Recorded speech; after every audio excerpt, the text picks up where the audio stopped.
नमस्कार। सभी साथियों को मेरा नमस्कार। जैसा कि साथियों आप लोग जानते हो, मेंसुरेशन का टॉपिक आपका चल रहा है और जिसके अंतर्गत हम लोग घन और घनाभ संबंधी क्वेश्चनों पर चर्चा कर रहे हैं और जिसकी 2 या 3 वीडियो मैंने आप लोगों को पहले ही प्रोवाइड करा दी है। उम्मीद करते हैं साथियों पिछली क्लास आप लोगों को अवश्य ही पसंद आई होगी। तो साथियों आज के इस सेशन में हम घन और घनाभ संबंधी कुछ बेहतरीन क्वेश्चन आपके लिए लेके आए हैं जो प्रीवियस एग्जामों में अक्सर पूछे गए हैं और उम्मीद करते हैं आगामी एग्जामों में उनसे रिलेटेड क्वेश्चन आने की पूरी संभावना है। तो वीडियो को शुरू से लेकर लास्ट तक देखना है क्योंकि आज की क्लास में आपको बेहतरीन क्वेश्चन नज़र आएंगे। तो साथियों स्टार्ट करते हैं आज का सेशन। अगर आप लोगों ने अभी तक वीडियो को लाइक नहीं किया है तो एक बार सभी साथी वीडियो को लाइक कर दें और जितने भी साथी हमारे चैनल पर पहली बार विजिट करने आए हैं, जिन्होंने अभी तक हमारा चैनल सब्सक्राइब नहीं किया है, प्लीज़ चैनल को सब्सक्राइब कर लें, बेल आइकॉन का बटन प्रेस कर लें ताकि आगामी वीडियो का नोटिफिकेशन साथियों आप लोगों तक पहुंचता रहे। तो आज का सेशन साथियों बड़ा ही ज़बरदस्त रहने वाला है, ज़बरदस्त और मस्त। तो देखते हैं साथियों आज की क्लास का पहला क्वेश्चन क्या रहेगा।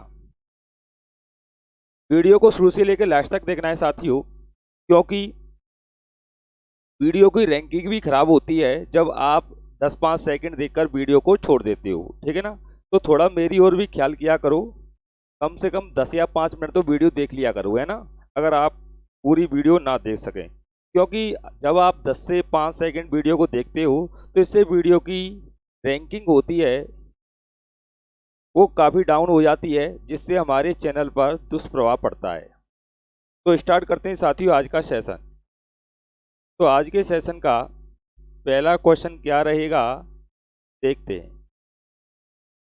देखो पहला क्वेश्चन आपकी स्क्रीन पर है। एक घनाभकार पानी की टंकी 2.1 मीटर लंबी और 1.5 मीटर चौड़ी है और आधी भरी हुई है।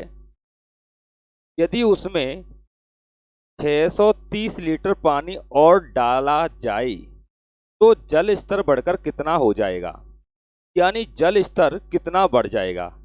तो कहने का मतलब क्या है साथियों, अच्छा क्वेश्चन है कि एक घनाभकार टंकी है। क्या है? एक घनाभकार टंकी है। तरह से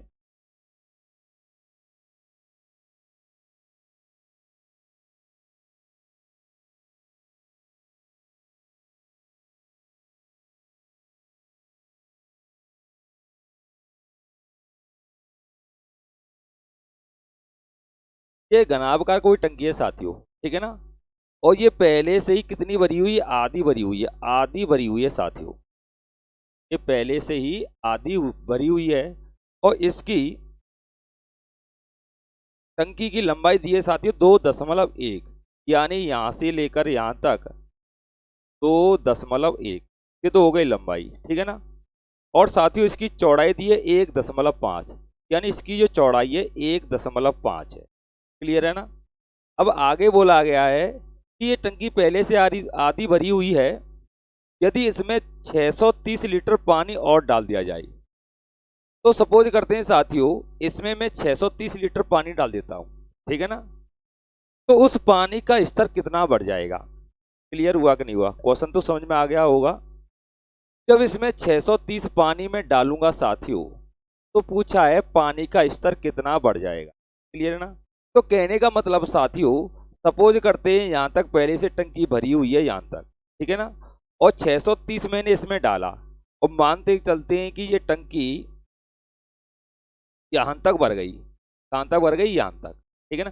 तो आपको यहाँ से लेकर यहाँ तक की हाइट आप लोगों को ज्ञात करनी। तो ध्यान रखना साथियों कि यहाँ से लेकर यहाँ तक ध्यान देना जितना भी आयतन होगा वो पानी का आयतन होगा। क्लियर हुआ कि नहीं हुआ? भाई जितना यहाँ से लेकर यहाँ तक इस बर्तन का आयतन होगा वही पानी का आयतन होगा। क्लियर है ना। तो देखते हैं पानी का आयतन। जब पानी इसमें डाला जाएगा साथियों तो उसकी भी आकृति कैसी होगी, घनाभकार होगी। ठीक है, यानी इस पानी की आकृति जब इसमें जाएगा तो उसकी आकृति भी घनाभकार हो जाएगी, क्योंकि बर्तन भी घनाभकार है। तो इसका मतलब क्या हुआ साथियों, यहाँ से लेकर यहाँ तक पानी की जो बेस होगा यानी आधार होगा, जिसकी लंबाई कितनी 2.1 होगी, है ना। चौड़ाई इतनी होगी, हाइट हमें मालूम नहीं है, हाइट हमें मालूम नहीं है। ठीक है ना। तो आप कह सकते हो पानी का आयतन इसके बराबर होगा, यानी इस वाले घनाभ के बराबर होगा। सपोज करो यहाँ तक कोई घनाभकार आकृति बन जाएगी इसकी, पानी का आयतन किसका होगा, घनाभ के आयतन के बराबर होगा, है ना। तो जिसकी घनाभ की आयतन की फॉर्मूला होता है लंबाई इंटू चौड़ाई इंटू ऊंचाई। ठीक है, तो लंबाई दी है 2.1 इंटू चौड़ाई 1.5 तो हाइट हमें निकालनी है। क्लियर हुआ कि नहीं हुआ। यहाँ तक तो आप लोगों को कोई भी समस्या नहीं आनी चाहिए साथियों, है ना। अब समझते हैं इसमें पानी कितना डाला गया, 630 लीटर डाला गया साथियों, 630। क्लियर है ना। तो मुझे देखना है साथियों 630 लीटर, जब सवाल मीटर में है तो 630 लीटर का मीटर में आयतन कितना होगा, ये आप लोगों को ज्ञात करना। ठीक है ना। अगर आपने प्रीवियस वीडियो देखी होंगी तो उसमें मैंने एक कॉन्सेप्ट बताया है साथियों, 1000 लीटर इसके बराबर होता है, 1000 लीटर होता है साथियों 1 मीटर क्यूब के बराबर। यानी 1000 लीटर किसके बराबर होता है, 1 मीटर क्यूब के बराबर होता है। ठीक है ना। तो बताओ 1 लीटर किसके बराबर हो जाएगा, 1 लीटर शायद नजर नहीं आ रहा है, मैं लिख देता हूँ यहाँ पर, 1 मीटर क्यूब के बराबर होता है। ठीक है। तो 1 लीटर किसके बराबर हो जाएगा, 1000 को इधर ले जाएंगे, अपॉन में चला जाएगा, 1/1000 मीटर क्यूब हो जाएगा। यानी 1 लीटर का आयतन कितना होगा, 1/1000 मीटर क्यूब होगा। मगर हमें साथियों कितने लीटर का आयतन ज्ञात करना है, 630 लीटर, क्योंकि इसमें 630 लीटर डाला गया है। तो 1 लीटर को 630 बनाने के लिए 630 का इंटू करना होगा साथियों। जब इसमें करोगे तो इसमें भी करोगे, है ना। तो आप कह सकते हो 630 लीटर इक्वल होगा किसके, 1/1000 इंटू 630 के बराबर। ठीक है ना। तो हो गया मीटर क्यूब। क्लियर है ना। तो देखो 0 से 0 कैंसिल हो जाएगा। ठीक है ना। जब 100 की डिवाइड में जब 63 में दूंगा साथियों तो कितना होगा, 0.63 हो जाएगा, है ना, मीटर क्यूब। बताओ किसी को कोई दिक्कत नहीं होनी चाहिए। अब आप कह सकते हो 630 लीटर का आयतन कितना होता है, इतना होता है। यानी 630 लीटर पानी का आयतन 0.63 मीटर क्यूब होता है। और यहाँ पर पानी का आयतन इसके बराबर है, तो पानी का आयतन तो मैंने निकाला है ना 0.63, तो यहाँ पर ले सकते हो साथियों 0.63। क्लियर। बराबर 2.1 इंटू 1.5 इंटू एच। क्लियर। अब देखो 2 दशमलव है ना, इन 2 दशमलव से आप इस दशमलव को उठा सकते हो। ठीक है। तो 21 से कट जाएगा ये कितनी बार, 3 बार, बराबर में क्या बचेगा 15 टू एच। क्लियर ना। 15 को जब इधर ले जाओगे तो 3/15 हो जाएगा, बराबर एच। क्लियर है ना। अब देखो जब 3 में 15 की डिवाइड दोगे तो एच की वैल्यू क्या आएगी पता है, 0.20 मीटर आएगी। ठीक है ना। क्वेश्चन किस में चल रहा है, मीटर में। जब 15 की डिवाइड 3 में दूंगा तो 0.20 कह सकते हो या 0.2 कह सकते हो। तो आप कह सकते हो जब इस बर्तन में 630 लीटर पानी डाला जाएगा तो पानी का जो आयतन होगा वो 0.20 मीटर ऊपर उठ जाएगा। तो इस क्वेश्चन का आंसर हो जाएगा ऑप्शन 3। तो उम्मीद करते हैं साथियों यहाँ तक आप लोगों को कोई भी समस्या नहीं आनी चाहिए। ठीक है ना। तो नेक्स्ट क्वेश्चन देखते हैं। नेक्स्ट क्वेश्चन है साथियों, एक आयताकार घनाभ के शीर्षों, किनारों तथा फलकों की संख्या क्रमशः v, कॉमा ई तथा एफ से सूचित किया जाता है तो v minus E plus F का मान क्या होगा। तब तक इस क्वेश्चन का आप लोग आंसर निकालिए, तब तक मैं इसको साफ करने के लिए कुछ लेके आता हूँ, है ना। 10 सेकंड रुकते हैं साथियों।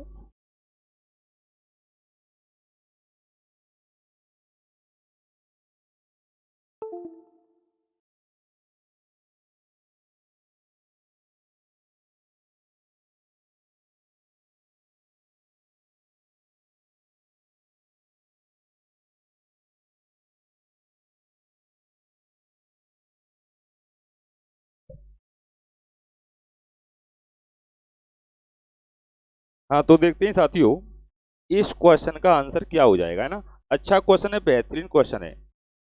तो साथियों अभी तक आप लोगों ने हमारा चैनल सब्सक्राइब नहीं किया है तो प्लीज़ चैनल को सब्सक्राइब कर लें और बेल आइकॉन का बटन प्रेस करना मत भूलना ताकि आगामी वीडियो का नोटिफिकेशन आप लोगों तक पहुंचता रहे। तो बहुत ही जल्द मैं आपके लिए लाइव क्लास स्टार्ट करूंगा क्योंकि थोड़ा अभी मौसम में गर्माई है, इसकी वजह से लाइव क्लास देने में थोड़ी दिक्कत होती है साथियों, है ना।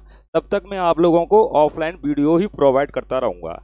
तो बहुत ही जल्द मैं आपके लिए ऑनलाइन क्लास स्टार्ट कर दूंगा। जैसे ही 1-2 बरसात हो जाएगी, मौसम में थोड़ी तरावट हो जाएगी तो तरावट में पढ़ाने में कुछ आनंद ही अलग आएगा, है ना। तो जैसे बात करें साथियों एक घनाभ के शीर्ष शीर्ष और किनारा और क्या दिया है और फलक, इससे सूचित किया गया साथियों। इसको किया गया v से सूचित, इसको किया गया e से सूचित और इसको किया गया साथियों f से सूचित, ठीक है ना। तो उसने वैल्यू किसकी पूछी है, वैल्यू पूछी है v माइनस प्लस एफ, यानी इसकी वैल्यू क्या हो जाएगी। क्लियर। तो यहाँ देखते हैं साथियों शीर्ष v है, किनारा e है, तो फलक f है, तो इसकी वैल्यू उसने पूछी है। तो आप ये बताओ मुझे साथियों जब भी कोई घन होता है, घन हो या घनाभ हो, घन हो या घनाभ हो, तो घन में शीर्ष कितने होते हैं, 8 शीर्ष होते हैं या 8 कोने होते हैं, 1 2 3 4 5 6 7 8, 8 तो होते हैं साथियों शीर्ष। क्लियर। इसी तरह किनारे होते हैं साथियों 12, फलक होती हैं साथियों 6। यानी कोई आयताकार घनाभ हो या घन हो उसमें शीर्षों की संख्या 8 होती है, किनारों की संख्या 12 होती है, फलकों की संख्या 6 होती है। तो इन वैल्यूओं को इसमें फिल कर देना है। तो p की वैल्यू कितनी 8 माइनस e की वैल्यू कितनी है साथियों 12 प्लस फलक कितने 6, ठीक है ना। अब इसको कर देना है सॉल्व। 8 और 6 14, 14 में से 12 कम करोगे साथियों तो आंसर कितना होगा 2 होगा, यानी इस समीकरण की वैल्यू क्या हो जाएगी 2 हो जाएगी।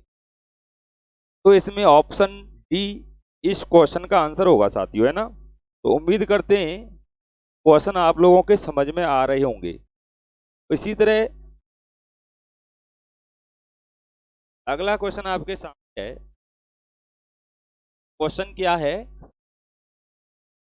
क्वेश्चन है किसी घनाभ की लंबाई चौड़ाई तथा ऊंचाई का अनुपात कितना है, 3:4:5 है। आयतन बताया है 576 सेमी क्यूब। तो घनाभ का संपूर्ण पृष्ठीय क्षेत्रफल ज्ञात करना है, ठीक है ना। तो घनाभ की लंबाई चौड़ाई 3 4 6 है, तो घनाभ की लंबाई मान लेता हूँ 3x, चौड़ाई मान लेता हूँ 4x और ऊंचाई मान लेता हूँ 6x। क्लियर है ना, ये हो गई। अब बताओ लंबाई इंटू चौड़ाई इंटू ऊंचाई करूँ तो क्या बन जाता है, आयतन हो गया। ये घनाभ का आयतन इतना हो गया और घनाभ का आयतन बताया कितना है क्वेश्चन में, क्वेश्चन बताया है 576 बताया है। क्लियर है ना। तो करना क्या है, इसको सॉल्व कर लेना है। 6 से काट देते पहले, है ना।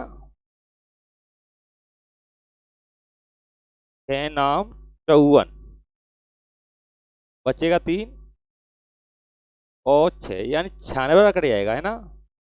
और 4 3 12, 12 8 96 यानी 3 4 12 हो गया, 12 से कट जाएगी कितनी बार 8 बार। तो x इंटू एक्स करोगे तो क्या होगा x क्यू होगा, इक्वल में कितना होगा 8 होगा। तो x की वैल्यू कितनी आएगी साथियों, 2 आ जाएगी, क्योंकि 8 किसका क्यों होता है, 2 का होता है। तो x की वैल्यू कितनी आ गई, 2 आ गई, ठीक है ना। पूछा क्या, घनाभ का संपूर्ण पृष्ठीय क्षेत्रफल ज्ञात करो। संपूर्ण पृष्ठीय क्षेत्रफल, इसकी लंबाई कितनी हो जाएगी, अब x की वैल्यू फिल कर देंगे, इसमें 6 हो जाएगी, ये 8 हो जाएगी, और ये कितनी हो जाएगी, 12 हो जाएगी, ठीक है ना। और क्या पूछा, इसका संपूर्ण पृष्ठीय क्षेत्रफल। तो संपूर्ण पृष्ठीय क्षेत्रफल का फॉर्मूला आप लोग जानते हो, 2 लंबाई इंटू चौड़ाई, 6 गुणे 8 48 हो गया, प्लस चौड़ाई इंटू ऊंचाई, प्लस में है ना, 12 टे 96 हो गया, प्लस और ऊंचाई इंटू लंबाई 72 हो जाएगा। 12 इंटू 6 करो कितना हो जाएगा, 72, ठीक है ना। क्लियर हुआ कि नहीं हुआ, दे फॉर्मूले से मैं आपको लिखा चुका हूं, है ना।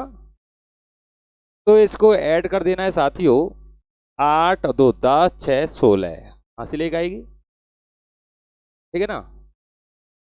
9 4 13, 13 और 7 20 और 1 इंटू कर देते हैं 4 3 2 में चल रहा है, सेमी में चल रहा है ना, सेमी में चल रहा है ना, तो सेमी स्क्वायर हो जाएगा।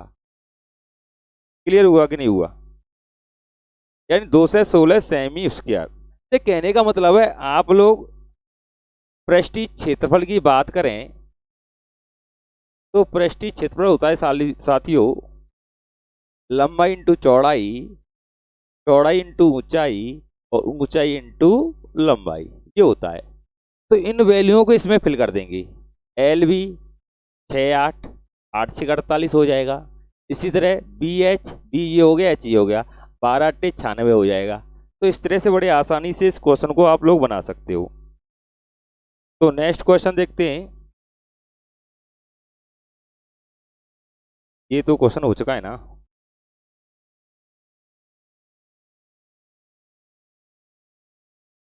तो अगला क्वेश्चन आप लोगों के सामने है।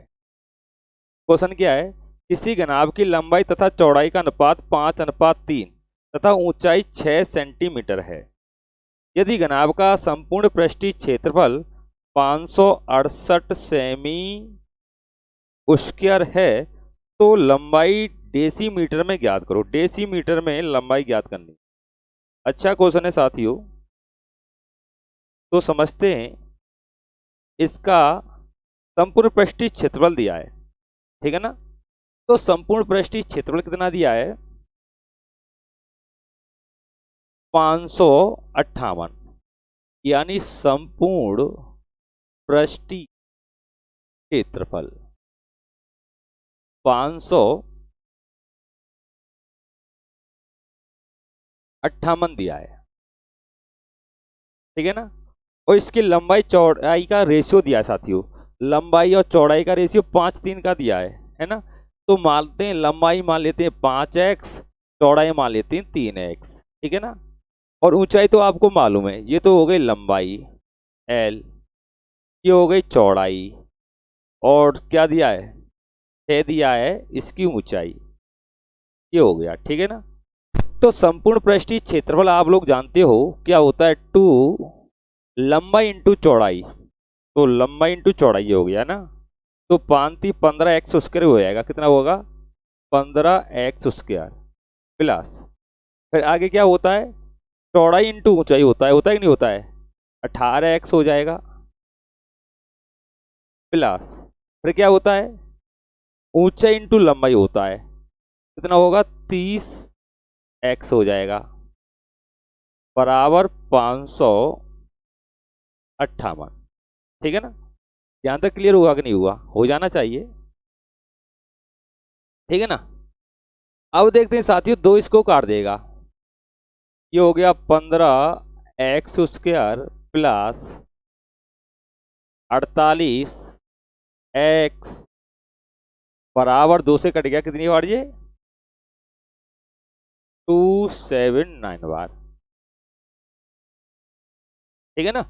इसको आप इधर ले जाओगे तो 15x square plus 48x minus 279 बराबर 0। अब देखो ये बन गया साथियों द्विघात समीकरण बन गया है ना। जब द्विघात समीकरण इसका बन गया है तो इसको सोल्व करना थोड़ा टफ हो जाएगा। तो एक थोड़ा आइडिया लगाते हैं। अगर मैं x बराबर 2 रखूँ यहाँ पर, 15 दूनी 4, 15 चौक 60, इसके बाद 3 रखूँ। हाँ, तो x बराबर 3 रख दो साथियों, है ना। जब x बराबर 3 रखोगे तो ये पूरा समीकरण 0 हो जाएगा। कैसे हो जाएगा देखो, एग्जाम्पल बता देता हूँ। वैसे x की वैल्यू 3 आएगी यहाँ पर, है ना। देखो 9 हो गया, x के स्थान 9 3 रखोगे तो 3 का वर्ग कितना हो गया 9, 9 का इंटू इसमें करोगे तो कितना हो जाएगा 135। क्लियर। प्लस 3 का इंटू इसमें करना 8 3 24, 12 13 14 144 माइनस 279।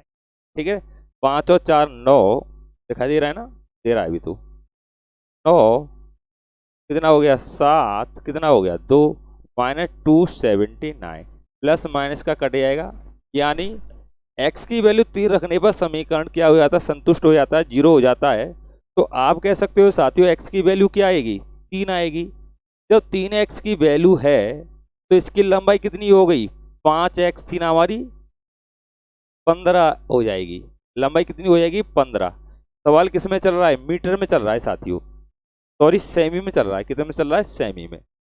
ये हो गया साथियों सेमी। क्लियर ना, यानी उसकी जो लंबाई होगी 15 सेंटीमीटर होगी।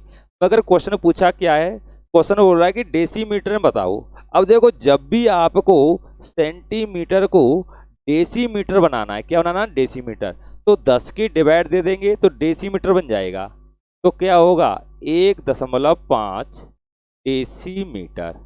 ये हो जाएगा आप लोगों का आंसर, 1.5 डेसीमीटर। ऑप्शन इसका बी हो जाएगा। तो उम्मीद करते हैं साथियों सवाल समझ में आ गया होगा। तो नेक्स्ट क्वेश्चन देखते हैं। किसी घनाभ की भुजाओं का योग 24 सेंटीमीटर तथा विकर्ण की लंबाई 15 सेंटीमीटर है, तब उसका कुल पृष्ठीय क्षेत्रफल क्या होगा। अच्छा क्वेश्चन है, दमदार क्वेश्चन है साथियों। तो जल्दी से सोचो, इसके लिए हमें क्या फंडा यूज करना होगा, किस तरह इस क्वेश्चन को निकाला जा सकता है। अच्छा क्वेश्चन है, तो समझते हैं साथियों, है ना। तो इस क्वेश्चन का क्या आंसर रहेगा, किस तरह इसको सॉल्व करना है। देखो किसी घनाभ की भुजाओं का योग 24, ये मान ली साथियों मैंने लंबाई, ये मान ली साथियों चौड़ाई, और ये मान ली साथियों ऊंचाई, है ना। तो a प्लस बी प्लस सी तीनों भुजाओं का योग कितना दिया है, योग दिया है साथियों 24। बताओ कोई दिक्कत किसी को, है ना। और विकर्ण की लंबाई 15 सेंटीमीटर स्क्वायर है। अब बताओ घनाभ का जो विकर्ण होता है ना, विकर्ण होता है क्या, लंबाई का स्क्वायर, चौड़ाई का स्क्वायर और ऊंचाई का स्क्वायर पर रूट। ये होता है साथियों विकर्ण। किसी घनाभ के विकर्ण की बात करें, ये फॉर्मूला यूज किया जाता है। तो लंबाई मैंने a मानी है तो क्या बोलूंगा a स्क्वायर, चौड़ाई मैंने b मानी तो क्या लिखूंगा b स्क्वायर, ये हो गया c स्क्वायर। इस पे लगा देना है रूट, बराबर कितना दिया है 15 दिया है। क्लियर है ना। और पूछा क्या है साथियों, उसका कुल पृष्ठीय क्षेत्रफल ज्ञात करो। तो पृष्ठीय क्षेत्रफल क्या होगा, इसके अकॉर्डिंग लंबाई चौड़ाई ऊंचाई, ठीक है ना। तो पृष्ठीय क्षेत्रफल हो जाएगा साथियों A B plus B C plus C A, लंबाई इंटू चौड़ाई, चौड़ाई इंटू ऊंचाई, ऊंचाई इंटू लंबाई। ये होता है पृष्ठीय क्षेत्रफल। ठीक है, ये आप लोगों से पूछा गया, इसकी वैल्यू बतानी है। क्लियर है ना। तो देखते हैं साथियों इसको किस प्रकार सोल्व करना होगा।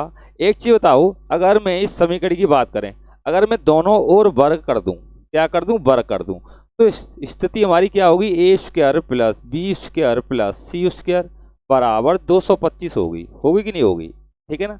अब बात करें साथियों, यहाँ पर ये वैल्यू जो दिखाई दे रही है, इसको हम इस तरह भी तो प्राप्त कर सकते हैं ना, A plus B plus C का whole square minus 2 A B plus B C plus C ए।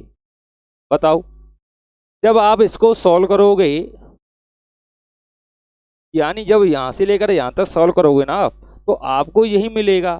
कैसे मिलेगा देखो, A plus B plus C का होल स्क्वायर अगर आप खोलोगे तो क्या होगा, A square plus B square plus C square plus 2ab plus 2bc plus 2ca होगा। होगा कि नहीं होगा? क्लियर ना? इसको ले सकता हूँ साथियों, A square plus B square plus C square plus 2 common निकाल लेते हैं इसमें से, A B plus B C plus C. Clear है ना? यानी इसकी वैल्यू हो गई ये। क्लियर है? यहाँ से लेकर यहाँ तक इसकी वैल्यू, इसमें से अगर इसको कम कर दिया जाए, यानी -2ab plus B C plus C, तो ये इसको काट देता है साथियों। तो केवल क्या बचेगा, यही बचेगा। तो आप कह सकते हो इसकी वैल्यू ये भी होती है, यानी ये इसके बराबर होता है। क्लियर है ना? जब ये इसके बराबर है और इसकी वैल्यू ये है, तो इसकी भी तो वैल्यू 225 होगी, नहीं होगी साथियों? 225 होगी। क्लियर हुआ कि नहीं हुआ? ठीक है ना? अब मुझे ये बताओ साथियों, a प्लस बी प्लस सी की वैल्यू क्या है? 24 है। कितना है? 24। तो यहाँ पर मैं 24 का वर्ग लिखूंगा -2ab plus B C plus C A बराबर 225। क्लियर? अब बताओ, जब इस वाले पार्ट को मैं इधर ले जाऊं, ये तो प्लस का हो जाएगा, और इसको मैं इधर ले जाऊं, ये किसका हो जाएगा? माइनस का हो जाएगा। ठीक है ना? तो इसके बराबर क्या होगा पता है साथियों? ये वैल्यू ये हो जाएगी, इसके बराबर हो जाएगा क्या? 24 का वर्ग 576 माइनस 225। क्लियर है ना? तो 6 में से 5 कम करोगे 1 होगा, 7 में से 2 कम करोगे 5 होगा, 5 में 2 कम करोगे 3 होगा। तो ये किसके बराबर होगा? 351 के। और ये क्या है साथियों? उस घन का संपूर्ण पृष्ठीय क्षेत्रफल है। क्या है? संपूर्ण पृष्ठीय क्षेत्रफल। और यही उसने पूछा था, इसकी वैल्यू मैं निकाल चुका हूँ 351। ठीक है ना? तो 351 सेंटीमीटर स्क्वायर होगा, ऑप्शन थर्ड। क्लियर हुआ कि नहीं हुआ? देखो, क्लियर हो जाना चाहिए, इतना टफ क्वेश्चन नहीं, बड़ी आसानी से आप लोग इस क्वेश्चन को बना सकते हो। अच्छा क्वेश्चन है। ठीक है ना? तो नेक्स्ट क्वेश्चन देखते हैं। नेक्स्ट क्वेश्चन क्या रहेगा? अच्छा क्वेश्चन है ये भी। किसी कमरे में हवा का आयतन 204 मीटर क्यूब है, कमरे की ऊंचाई 6 मीटर है, तो फर्श का क्षेत्रफल ज्ञात करो। फर्श का क्षेत्रफल। तो आयतन क्या होता है? देखो, जब किसी कमरे में कोई हवा होगी, तो कमरा तो घनाभकार होता है कि नहीं होता है? तो कमरा घनाभकार होता है, तो घनाभ का आयतन इक्वल होगा हवा के आयतन के बराबर। क्लियर? तो कमरे का आयतन इसके होगा हवा के आयतन के बराबर। तो कमरे का आयतन होता है साथियों लंबाई टू चौड़ाई टू ऊंचाई बराबर हवा का आयतन। तो हवा का आयतन कितना दिया है? 204 दिया है। 204 दिया है। और ये लंबाई इंटू चौड़ाई, ऊंचाई कितनी दी है? ऊंचाई दी है साथियों 6। 204 6 से मैं इसको काट देता हूँ साथियों। ठीक है ना? तो 6 × 18 और 6 × 24। तो लंबाई इंटू चौड़ाई इसके कुल आएगा 24 के। इसमें चल रहा है, मीटर में चल रहा है ना, तो मीटर स्क्वायर बोलोगे। क्या बोलोगे? Metre square. तो कह सकते हो साथियों फर्श का क्षेत्रफल, तो फर्श यानी लंबाई इंटू चौड़ाई, ये तो फर्श हो गया ना, तो इसकी वैल्यू आप निकाल चुके हो 64 मीटर स्क्वायर। तो इस क्वेश्चन का आंसर हो गया साथियों 64 मीटर स्क्वायर। तो नेक्स्ट क्वेश्चन देखते हैं। अगर वीडियो पसंद आती है साथियों, तो वीडियो को लाइक करना मत भूलना, है ना। अगला क्वेश्चन बड़ा ही जबरदस्त है, क्वेश्चन को समझो। क्वेश्चन क्या है? किसी 24 सेंटीमीटर लंबे तथा 18 सेंटीमीटर चौड़े आयताकार सीट के चारों ओर से 3 सेंटीमीटर के 4 वर्गाकार टुकड़े काटे गए। बची सीट को मोड़कर एक आयताकार बक्सा बनाया गया। बक्से का क्षेत्रफल ज्ञात करो। तो द्विबक्से का क्षेत्रफल हमें ज्ञात करना है। बड़ा जबरदस्त क्वेश्चन है। तो देखते हैं साथियों, कोई आयताकार कोई शीट है इस तरह से, ठीक है ना, इस तरह से कोई आयताकार शीट है और इसकी लंबाई चौड़ाई दी है साथियों यहां तक, तो ये 24 तो इसकी लंबाई दी है, ठीक है ना, और 18 सेंटीमीटर दी है साथियों इसकी चौड़ाई। लंबाई ये हो गई, चौड़ाई ये हो गई। अब आगे बोला है इसमें से 3 सेंटीमीटर के 4 वर्गाकार, 3 सेंटीमीटर इस तरह से 4 वर्गाकार टुकड़े निकाले गए इस तरह से। जब साथियों इन टुकड़ों को मैं निकाल दूंगा तो स्थिति इस तरह से नजर आएगी आपको। क्लियर? इस तरह से इसकी स्थिति हो जाएगी।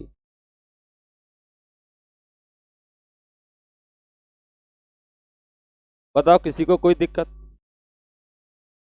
इस तरह से हो जाएगी इसकी स्थिति, है ना, टुकड़ों निकाल दूंगा। अब देखो साथियों, अब क्या होता है, इनको मोड़ दिया जाता है। इससे क्या बनाया गया है, बक्सा बनाया गया है। यानी इस वाले को इस तरह मोड़ दिया है, इस वाले को यूं उठा दिया है, इसको इस तरह से उठा दिया, इसको इस तरह से उठा दिया है। क्लियर है ना? तो कहने का मतलब है जब इसको उठाऊंगा तो इस तरह से एक स्थिति बन के तैयार होती है हमारी।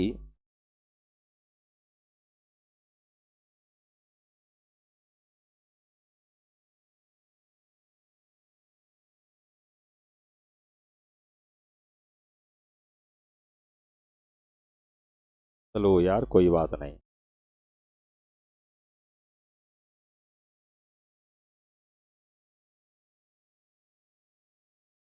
मुझ पे बनाना नहीं आ रहा है ना, छोड़ो। तो कहने का मतलब क्या है, ये तो उसकी क्या होगी, लंबाई होगी। इस तरह से बना सकते हो आप।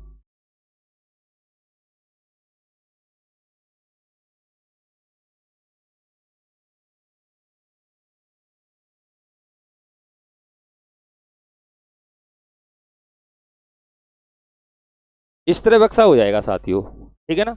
अब देखो ये वाली सतह ये वाली है, ये वाली है, ये इस तरह से लॉक हुआ है। ये वाला हिस्सा हो गया, ठीक है, नीचे तो है ही है, और ये वाली इधर से ये लगी होगी। तो कहने का मतलब क्या है, जब यहाँ से यहाँ तक 24 था साथियों, तो 3 इधर से कम हो गया और 3 इधर से, 3 और 3 कितना कम हो गया, 6 कम हो गया। तो 6 कम इसमें से कर दूंगा साथियों, तो कितना आएगा, 18 आएगा। कितना आएगा, 18। तो कहने का मतलब इस बक्से की लंबाई कितनी हो जाएगी, अब 18 हो जाएगी, ठीक है ना। अगर हम साथियों इसकी चौड़ाई की बात करें, यानी चौड़ाई, ये वाली चौड़ाई, ठीक है ना, तो कहने का मतलब चौड़ाई कितनी हो जाएगी, पहले चौड़ाई कितनी थी, 18 थी, 3 इधर से कम हो गया, 3 इधर से, यानी 6 कम हो गया, तो कितना हो गया, 12 हो गया। कितना हो गया, 12। तो इसकी लंबाई यानी चौड़ाई कितनी हो जाएगी, 12 हो जाएगी, ठीक है ना। और ऊंचाई, तो ध्यान देना जब ये टुकड़ा 3 सेंटीमीटर का निकाला गया है, तो ये किनारा कितने का होगा, 3 का होगा कि नहीं होगा। जब इसको ये मुड़ा जाएगा तो इसकी जो हाइट होगी साथियों कितनी होगी, 3 होगी। ये हो गई इसकी हाइट यहाँ से लेकर यहाँ तक। दिखाई दे रहा है ना, चलो दे रहा है, बातों को समझते चलो, ठीक है ना। और पूछा गया इस बक्से का पृष्ठीय क्षेत्रफल क्या होगा। तो ध्यान देना साथियों, पृष्ठीय क्षेत्रफल, तो इसके पृष्ठ जो दिखा, ये बक्सा जिसकी जो आकृति है साथियों घनाभकार है, तो घनाभ का इसमें फॉर्मूला नहीं लगेगा क्योंकि ये बक्सा बंद नहीं है, पहली बात तो। क्योंकि जब इसको उठाया जाएगा इस तरह से, केवल ये नीचे से बंद होगा, साइड से बंद होगा, इस साइड से बंद होगा, यानी चारों ओर से बंद होगा, मगर ऊपर से कैसा होगा, ये खुला हुआ होगा, ध्यान रखना, ठीक है ना। तो इसके संपूर्ण पृष्ठीय क्षेत्रफल जो फॉर्मूला होता है 2 लंबाई इंटू चौड़ाई प्लस चौड़ाई इंटू ऊंचाई, वो वाला नहीं लगेगा इसमें, है ना। तो इसको हम थोड़ा बेसिक से करेंगे। तो आप पहले बात करें इस वाले की, इसकी लंबाई कितनी है साथियों, 12 हो गई यहाँ से लेकर यहाँ तक। ऊंचाई कितनी होगी, 3 होगी, ठीक है। 12 3 36, यानी 12 इंटू 3, यानी इस वाले हिस्से का क्षेत्रफल कितना होगा, 36 हो जाएगा। कितना हो जाएगा, 36। तो ऐसी सतह इसमें कितनी है साथियों, एक सतह तो ये हो गई और एक इस साइड में हो गई, इस वाली सतह होगी नहीं होगी। तो 2 सतह हो गई, एक इधर से बंद होगा इधर से, यानी ये वाली सतह और एक ये वाली सतह, ठीक है ना। तो इन दोनों का क्षेत्रफल कितना होगा? एक का क्षेत्रफल 12 3 × 3 36 हो गया, दो का कितना हो जाएगा? 72 हो जाएगा साथियों, ठीक है ना। 72 वर्ग सेमी बोल सकते हो, सेंटीमीटर क्वेश्चन चल रहा है, सेमी स्क्वायर। क्लियर है ना। अब देखते हैं साथियों, ये बक्सा इधर से बंद है ना, सामने से, ये वाला इधर से भी तो बंद है ना, ठीक है ना। तो आप देखते हैं साथियों, इसकी लंबाई कितनी है यहां से लेकर यहां तक? 18। कितनी है? 18। चौड़ाई कितनी है साथियों? 12। कितनी है? 12, ठीक है ना। तो आप कह सकते हो 18 × 12। क्लियर है ना। तो एक पृष्ठ का क्षेत्रफल हो गया साथियों किसका? निचले वाले का। ये निचले वाले पृष्ठ का क्षेत्रफल हो गया, निचले वाला जो पृष्ठ है ना। तो और निचले वाला जो पृष्ठ है साथियों उस तरह से ऊपर नहीं है, ऊपर तो खुला हुआ है ना, केवल एक ही सतह का क्षेत्रफल निकालना है 18 × 12 से, है ना। क्योंकि जो निचली, सॉरी मैं ये गलत कर दिया, ये निचली वाली सतह है, ये वाली इसका क्षेत्रफल की बात कर रहा हूँ, है ना, इस वाले की। तो 18 × 12 कर देंगे ना, तो 12 × 8 = 96, 12 × 12, 12 × 9 कितना हो गया? ये हो गया, यह निचले वाली सतह का क्षेत्रफल हो गया इतना। अब निकालते हैं साथियों साइड वाला, ये वाला जो आपको दिखाई दे रहा है ना। इसकी लंबाई कितनी होगी? 12 होगी, ऊंचाई कितनी होगी? 3। 18 × 3 = 54, 18 × 3, ठीक है ना। यानी इसकी जो आपको ये वाला हिस्सा दिखाई दे रहा है, इसका क्षेत्रफल 18 × 3 हो गया। अब ऐसी सतह इसमें दो होंगी साथियों, एक इधर आपको दिखाई दे रहा है, एक इसके विपरीत ये वाली, एक इसके विपरीत यानी बैक में होगी। क्लियर है ना। यानी एक तो ये हो गई आपकी ये वाली जो आपको दिखाई दे रहा है, और एक ये वाली हो गई, तो दो हो गई ना। तो इसका दुगुना कर देते हैं, ठीक है ना। तो 18 × 3 = 54, 54 दूनी 108 हो गया, और इसको ऐड कर देते हैं, 8 और 2 10, 6 16, ठीक है ना। 7 8 और 1 9, 2 और 1 3, 396 सेंटीमीटर स्क्वायर। यानी इस बक्से का जो क्षेत्रफल होगा 396 सेंटीमीटर स्क्वायर होगा। उम्मीद करते हैं साथियों क्वेश्चन आप लोगों के समझ में आ जाना चाहिए, है ना। अगर कोई दिक्कत है तो एक बार इस क्वेश्चन को दोबारा रिवर्स करके देख लेना, आशा करते हैं आप लोगों के समझ में आएगा, ठीक है ना। तो नेक्स्ट क्वेश्चन क्या होगा देखते हैं। नेक्स्ट क्वेश्चन देखते हैं साथियों, अच्छे अच्छे क्वेश्चन आपकी क्लास में आज हम लेके आए हैं। हाँ, अगला क्वेश्चन है, 4 सेंटीमीटर, 5 सेंटीमीटर तथा 6 सेंटीमीटर भुजा वाले घनों को पिघलाकर एक बड़ा घन बनाया गया है। पिघली धातु में से 62 सेंटीमीटर क्यूब धातु खराब हो गई, ठीक है ना।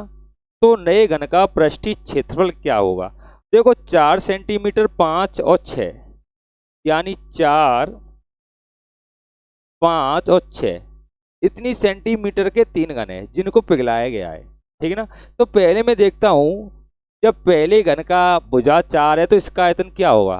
तो देखो फॉर्मूला होता है भुजा स्क्वायर, क्या होता है? भुजा स्क्वायर होता है आयतन का। तो इसका आयतन कितना होगा? a क्यू कर देना इसका, तो कितना होगा? 64 हो जाएगा। कितना हो जाएगा? 64 प्लस। तो जब दूसरे घन की भुजा साथियों 5 है तो इसका आयतन कितना होगा? तो इसका भी क्यू कर देना है, 5 का क्यू कर देंगे, कितना होगा? 125 हो जाएगा। क्लियर।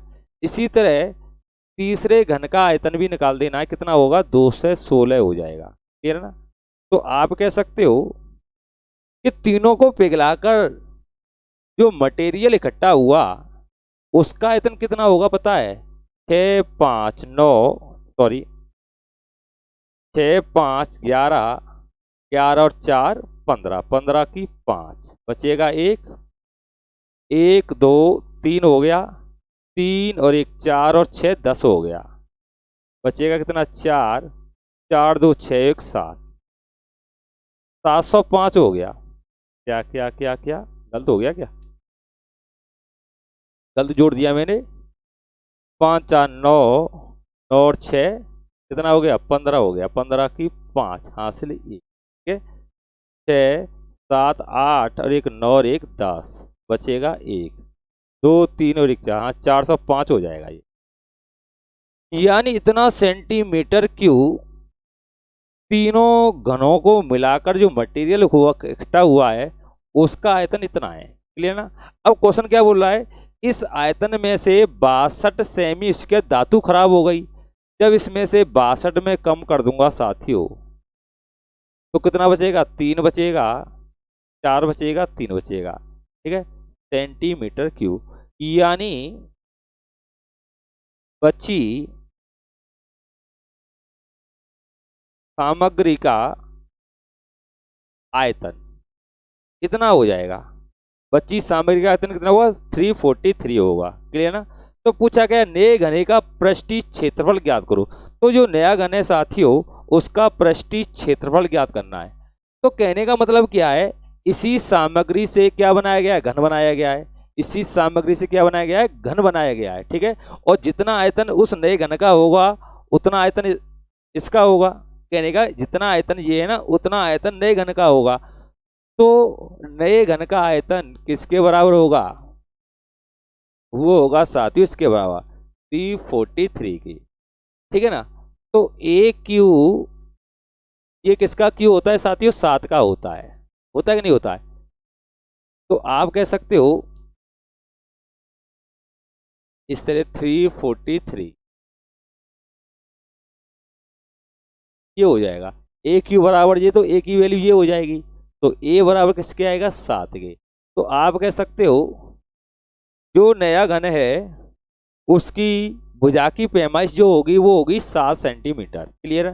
मगर उसने पूछा क्या, नए घन का पृष्ठीय क्षेत्रफल बताओ। तो नए घन का पृष्ठीय क्षेत्रफल, तो पृष्ठीय क्षेत्रफल फॉर्मूला होता है घन के लिए साथियों 6a स्क्वायर होता है पृष्ठीय क्षेत्रफल का फॉर्मूला। और इसकी वैल्यू उसने पूछी है। तो 6, 7 की वैल्यू कितनी हो गई, 7 का वर्ग करोगे तो 49 हो जाएगा ना। क्लियर ना। सेकंड टू कर देते हैं, 54 हो जाएगा, 24 और 5 कितना हो गया, 29 हो गया, 294। ये हो जाएगा साथियों इस नए घन का संपूर्ण पृष्ठीय क्षेत्रफल 294, ऑप्शन ए। ठीक है ना। तो उम्मीद करते हैं साथियों क्वेश्चन आप लोगों के समझ में आ रहे होंगे। तो नेक्स्ट क्वेश्चन देखते हैं। कुछ ईंटों द्वारा 20 मीटर क्यूब का एक चौतरा बनाया गया।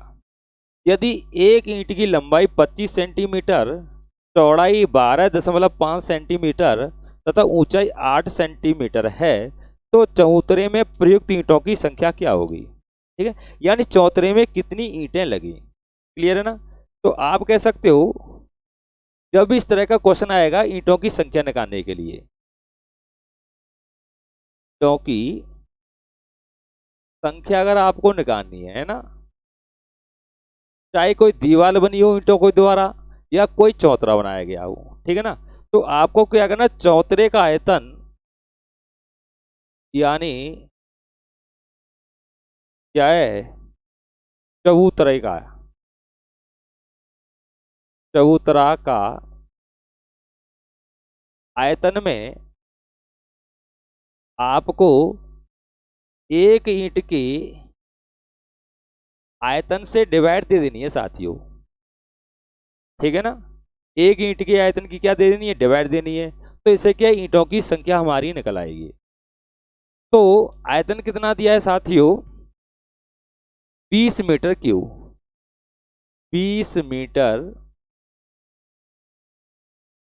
क्यूब दिया है। तो एक ईंट का आयतन कितना होगा, ईंट की आकृति कैसी हो गई, घनाभकार हो गई। लंबाई इंटू चौड़ाई इंटू ऊंचाई हो गई। ठीक है ना। एक ईंट का आयतन क्या है, लंबाई इंटू चौड़ाई इंटू ऊंचाई। तो लंबाई इंटू चौड़ाई ऊंचाई इसने दी है, यानी 25 सेंटीमीटर तो लंबी दी है। ठीक है ना। और 12.5 सेंटीमीटर चौड़ी दी है। और क्या दिया है, और दिया है साथियों 8 सेंटीमीटर ऊंची दी है, इस तरह से। ठीक है ना। अब बताओ साथियों इसकी डिवाइड इसमें देनी है। तो पहले ये क्या है 20, यानी ये मीटर में, इस समय सेंटीमीटर में। क्लियर है ना। क्या मैं इसको इस तरह ले सकता हूँ ना, 20 metre into 20 metre into 20 metre लिख सकता हूँ कि नहीं लिख सकता हूँ, बताओ पहले। ठीक है ना, नहीं आया समझ में? आना तो चाहिए यार। ये बताओ एक्स इंटू एक्स कितना होता है? एक्स स्क्वायर होता है कि नहीं होता है? होता है ना, ठीक है ना। तो इसी तरह इसको मैं इस तरह से ले सकता हूं। नहीं आया समझ में? आ जाएगा, टेंशन मत लो, है ना। अब देखो ये क्या है सेंटीमीटर में, तो 25 सेंटीमीटर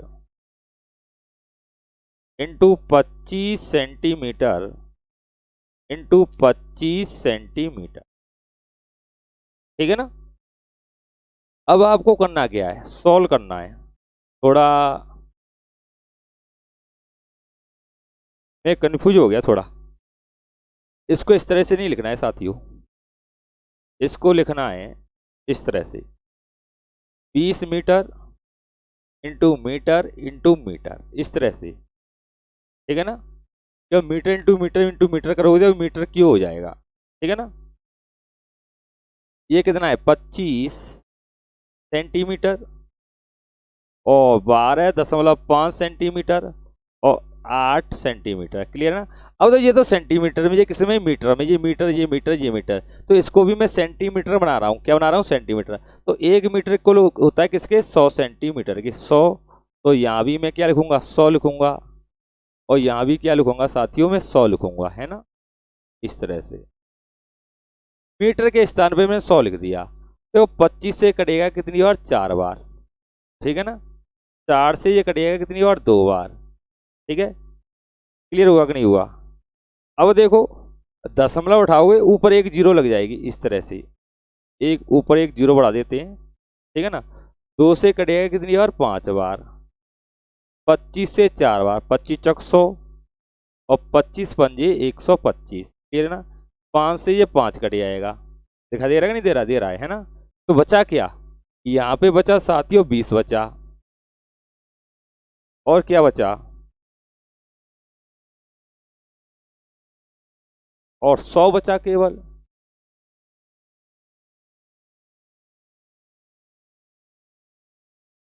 और क्या बचा, 4 बचा, क्या बचा, 4 बचा, ये तो बचा है ना। यानी 4 दूनी 8 इंटू, तो यानी ये हो जाएगा आपका 8000, इंटू करोगे तो कितना आएगा, 8000 आएगा। तो 8000 ईंटों की साथियों क्या होगी, आवश्यकता होगी। क्लियर हुआ कि नहीं हुआ? तो बड़े आसानी से इस क्वेश्चन को आप लोग बना सकते हो।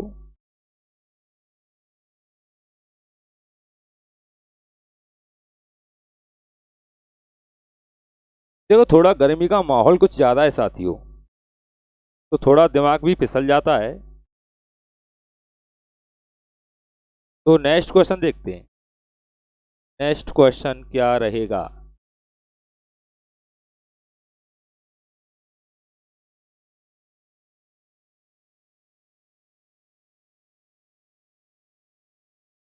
किसी घनाभ की लंबाई चौड़ाई तथा ऊंचाई का योग 24 सेंटीमीटर है, विकर्ण की लंबाई 15 सेंटीमीटर है, संपूर्ण पृष्ठीय क्षेत्रफल। ये क्वेश्चन मैंने अभी कराया है साथियों, है ना। ये क्वेश्चन मैं करा चुका हूं।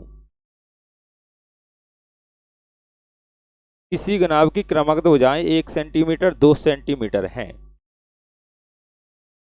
तथा संपूर्ण पृष्ठीय क्षेत्रफल 22 सेंटीमीटर स्क्वायर है, तो घनाभ का विकर्ण ज्ञात करो।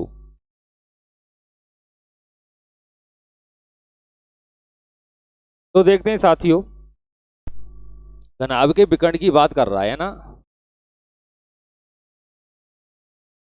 एक घनाभ की दो क्रमागत भुजाएं कितनी दी है, 1 सेंटीमीटर और 2 सेंटीमीटर, और संपूर्ण पृष्ठीय क्षेत्रफल उसने दिया है 22 सेमी स्क्वायर। तो संपूर्ण पृष्ठीय क्षेत्रफल क्या होता है साथियों, 2 लंबाई इंटू चौड़ाई, चौड़ाई इंटू ऊंचाई, ऊंचाई इंटू लंबाई, बराबर कितना दिया है, दिया है 22, ठीक है ना। अब देखो इसकी दो भुजा तो हमें मालूम है, ठीक है ना। मान लेते हैं लंबाई बराबर 1 और चौड़ाई बराबर 2 मान लिया मैंने, लंबाई 1 मान ली और चौड़ाई मान ली 2, ठीक है ना। दूसरी भुजा हमें मालूम नहीं है, तीसरी हमने x मान ली। तो स्थिति क्या होगी, लंबाई 1 चौड़ाई 2, ठीक है ना। 2 1 इंटू 2, 2 इंटू तीसरी भुजा हमें मालूम नहीं है, वो मान लिया हमने x, है ना, प्लस x इंटू 1, ये हो जाएगी स्थिति हमारी। क्लियर है ना। 2 इसको काट देगा कितनी बार, 11 बार। ये हो गया 2 प्लस 2x प्लस x बराबर 11, ठीक है ना। 2 को जब इधर ले जाओगे तो कितना हो जाएगा, 9 हो जाएगा। और ये 3x, यानी 3x बराबर 9। तो x की वैल्यू क्या आएगी, 3 आएगी। तो आप कह सकते हो उसकी जो तीसरी भुजा होगी वो क्या होगी, 3 होगी। अब आपको निकालना क्या है, घनाभ का विकर्ण की लंबाई। तो घनाभ का जो विकर्ण होता है ना, वो होता है लंबाई स्क्वायर, चौड़ाई स्क्वायर और ऊंचाई का स्क्वायर, ये होता है। तो लंबाई 1 थी तो 1 का स्क्वायर, चौड़ाई 2 मानी थी मैंने तो 2 का स्क्वायर, तो ये क्या है, 3 का स्क्वायर। इस तरह से ये क्या निकाल रहे हैं, विकर्ण निकाल रहे हैं साथियों, है ना। तो 1 प्लस 4 प्लस 9, 9 और 4 13, 1 14। आगे सॉल्व नहीं हो रहा है, ये नहीं हो रहा है ना। तो √14 आपका आंसर हो जाएगा। तो ऑप्शन सी, ठीक है ना, ऑप्शन सी इस क्वेश्चन का आंसर हो जाएगा साथियों। तो नेक्स्ट क्वेश्चन देखते हैं। इसी घनाभ के 3 क्रमागत पृष्ठों का क्षेत्रफल 12 सेमी स्क्वायर है। यह 3 क्रमागत पृष्ठों का क्षेत्रफल दिया है साथियों, उसने कितना दिया है, 12। तो घनाभ का आयतन ज्ञात करो। घनाभ का आयतन 3 क्रमागत पृष्ठ, ठीक है ना। जैसे हम बात करें साथियों, जब कोई घन होता है वो इस टाइप का होता है,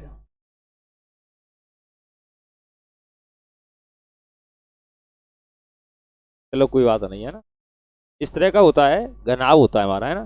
क्रमागत पृष्ठ का मतलब है एक पृष्ठ मेरा ये हो गया, एक ये हो गया, ठीक है ना, एक ये मान लेते हैं। ये 3 क्रमागत पृष्ठ हो गई और इन सभी का क्षेत्रफल दिया है साथियों, 12 दिया है, यानी इसका भी क्षेत्रफल 12 है, इसका भी 12, इसका भी 12। तो आप कह सकते हो लंबाई इंटू चौड़ाई, ये लंबाई ये चौड़ाई मान लेते हैं ना, बराबर चौड़ाई इंटू ऊंचाई और ऊंचाई इंटू लंबाई बराबर किसके दिया है, 12 की। Semi square. नहीं आया समझ में, कहने का मतलब क्या है, ये तो आपकी लंबाई हो गई और ये क्या हो गई, ऊंचाई हो गई, ठीक है। एक पृष्ठ तो ये हो गया, इसका भी क्षेत्रफल कितना है, 12 है। तो L इंटू एच ऐसे मान लेते हैं, चलो दिक्कत नहीं आएगी। इसको मान लिया मैंने A, इसको मान लिया B, इसको मान लिया C, ठीक है ना, इस तरह से। तो A इंटू बी यानी इस पृष्ठ का क्षेत्रफल ये हो गया। इस वाले पृष्ठ की बात करें तो ऊंचाई कितनी होगी साथियों, A होगी नहीं होगी, A इंटू सी, यानी इसकी लंबाई C होगी, ऊंचाई क्या होगी, चौड़ाई यानी A होगी, है ना, इस तरह से। तो A इंटू सी ये वाला, इस तरह से, और B इंटू सी यानी जितनी भुजा ये वाली है उतनी भुजा ये होगी नहीं होगी, होगी ना। तो ये भी तो C होगी ना, ये बराबर होती है। तो इसकी लंबाई कितनी है, B, तो B ये और C ये, तो ये भी क्या हो गया, एक आयताकार हो गया। तो B इंटू सी यानी तीनों किसके बराबर दिए, 12 सेंटीमीटर स्क्वायर के बराबर, ठीक है ना। तो पूछा क्या है, पूछा है घनाभ का आयतन ज्ञात करो, घनाभ का आयतन, ठीक है ना। तो आयतन ज्ञात करने के लिए हमें फॉर्मूला होता है साथियों, A इंटू बी इंटू सी होता है, ये होता है आयतन, लंबाई इंटू चौड़ाई इंटू ऊंचाई, ठीक है ना।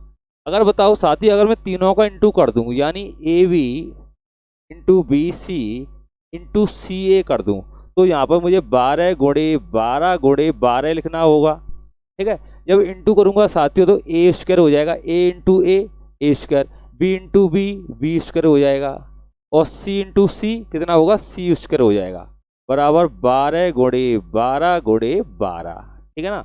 अब बताओ, इसको क्या मैं इस तरह लिख सकता हूँ ना, ABC का होल स्क्वायर, तो 12 गुणे 12 गुणे 12, ठीक है ना। तो स्क्वायर उठाऊंगा, इस पर क्या लग जाएगा, रूट लग जाएगा इस तरह से। तो इसमें से 12 कॉमन निकल आएगा, ठीक है ना। अंदर क्या रह गया, 12 रह गया। इसको लिख सकता हूँ 4 गुणे 3 भी लिख सकता हूँ। 12 को है ना, 4 क्या निकल के आएगा, 2 बन के आएगा, तो 2 का इंटू इसमें हो जाएगा, तो 12 दूनी 24, अंदर रह गया √3। तो ये किसकी वैल्यू आई, इसकी आई। और हमें निकालना क्या था, ABC, यानी लंबाई इंटू चौड़ाई इंटू ऊंचाई, यानी आयतन निकालना था घनाभ का। और आयतन ये इसके बराबर होता है कि नहीं होता है भाई, ABC लिखो या A into B into C लिखो, बात एक ही है ना।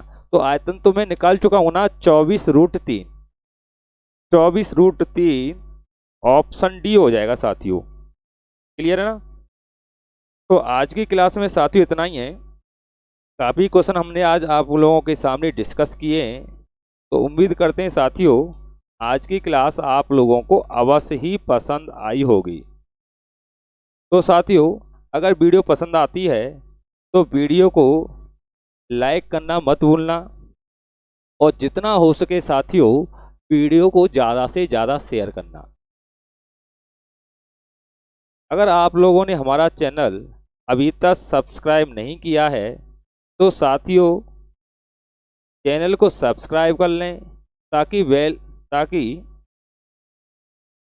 आगामी वीडियो का नोटिफिकेशन आप लोगों तक पहुंचता रहे। तो साथियों इसके बाद हम बेलन संबंधी क्वेश्चनों पर चर्चा करेंगे। अगली जो नेक्स्ट वीडियो आएगी वो बेलन संबंधी क्वेश्चनों पर डिपेंड होगी। तो आज का सेशन आप लोगों को कैसा लगा, वीडियो के कमेंट बॉक्स में कमेंट करके ज़रूर बताना, ठीक है ना साथियों। तो आज की क्लास में इतना ही है, फिर मिलते हैं नेक्स्ट वीडियो में। तब तक के लिए बाय बाय। वीडियो देखने के लिए धन्यवाद। जय हिंद,